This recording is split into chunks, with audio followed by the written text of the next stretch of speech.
Lorsqu'il franchit la porte de l'avion à près de 8000 mètres, Luke Aikins ne voit même pas sa cible, ici, dans ce cercle rouge. Un filet de 30 mètres de côté tendu à 76 mètres du sol, destiné à amortir sa chute.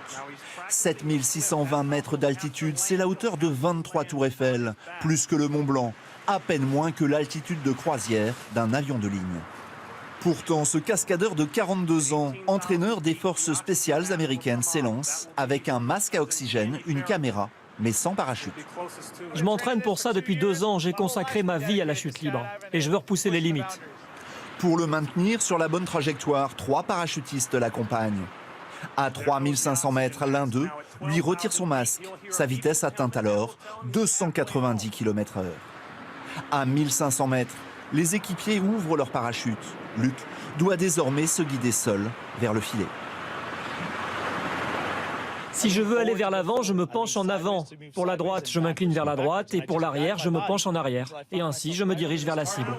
Cela paraît simple, mais la moindre erreur peut être fatale. Les derniers instants sont les plus délicats.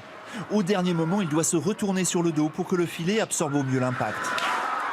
À près de 200 km/h. Au terme de 2 minutes de chute libre, il sort du filet sans une égratignure. Je suis en lévitation. C'est incroyable ce qui vient de se passer.